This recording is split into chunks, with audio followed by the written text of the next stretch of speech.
ماینورټي ملګري دي موږ تحریک انصاف ورکې ټولو شکرګزار یم چې موږ نن یو پرامن احتجاج کال ټول پاکستان کې ورکړی دی الیکشن کمیشن د رویې خلاف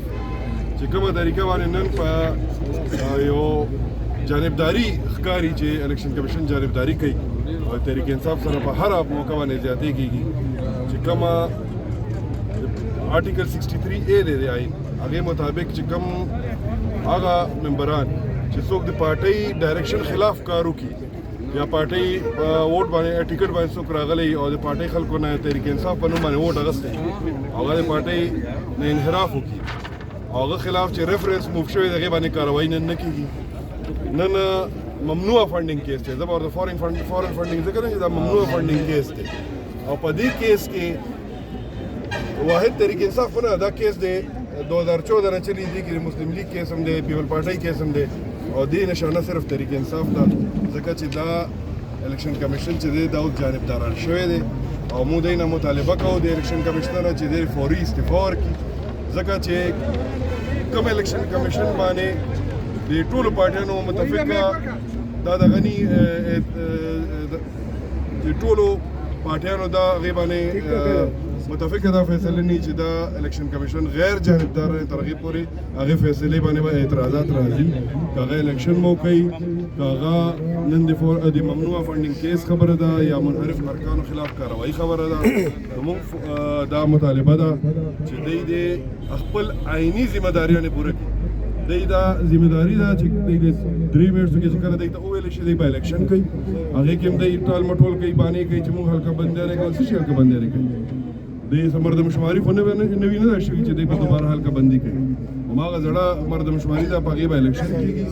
او دی د منحرف ارکان خلاف دی کاروایي وکړي چې کوم هغې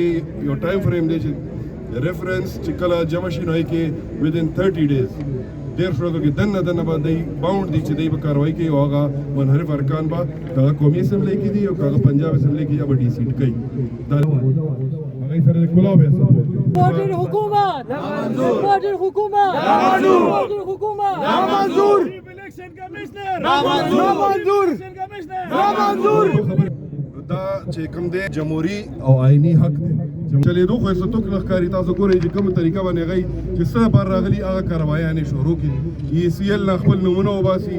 خپل ځان باندې چې کوم کیسونه په هغوی جوړ دي ختمېږي ختمۍ لګیا دي د نیب خلاف به دی کاروایي کوي دی به خپل کیسونه ختموي دی به اوورسیز پاکستانیانو ووټ حق اخلي دی به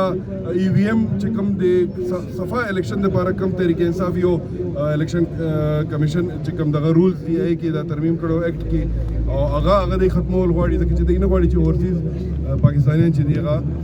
ووټ حق هغې ته میلاو شي ځکه چې دی ته پته ده چې هغه خلک دی ته چرې ووټ نه اچوي ځکه ته ناست یو چې تر څو پورې الیکشن اعلان نه کېږي ولې باشعوره دي ځکه چې زموږ لیډر عمران خان باشعوره کړي دي ټول پوهې دي چې دا ټول 11 پارټیانې چې کوم زموږ لیډر عمران خان د سیټ نه راکوز کو او ټول باندې وخت کې ټولو باندې کیسونو کولاو دي او دا ټول پارټیانې چې دا یوزیشو خان صاحب راکوز کو تش د خپل کیسونو خدمول لپاره عمران خان صاحب راکوز کړي دي موږ نن پاکستان کې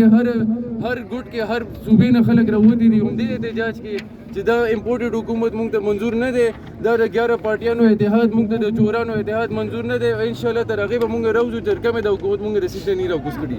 ادارې تاسو د پوره د پاکستان عوام ترجمانی کوئ تاسو د یو خاص طبقې ترجمانی مه کوئ تاسو الیکشن کمیشن یا سلیکشن کمیشن دغه جوړېدو کوشش تاسو مه کوئ په ټول ملک کې افراتفري ده زه څومره چې زموږ احکام بالا دي هغې ټول غله رايوځای شوي دي او په موږ باندې مسلط کړی شو زموږ چیرمن پاکستان تحریک انصاف عمران خان صاحب په کال باندې موږ ټول د پرویز خان په مشرۍ کې دلته راوتي وو په پوره صوبه کې پوره پاکستان کې احتجاج روان دی زموږ صرف یو ډیمانډ دی چې چیف الیکشن کمیشنر چې دی متنازع دی زموږ د نوخار خو دی چیف الیکشن کمیشنر سره خپل لپاره دلته پوره پلاټینګ وکړو ROs او ټول پلاټینګ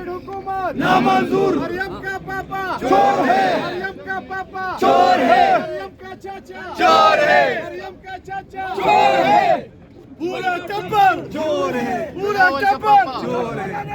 یا سو باڑے ڈولو گلوتا یا سو باڑے گلی گلی میں شور ہے گلی گلی میں شور ہے गली गली में शोर है, गली गली में शोर है। Election commissioner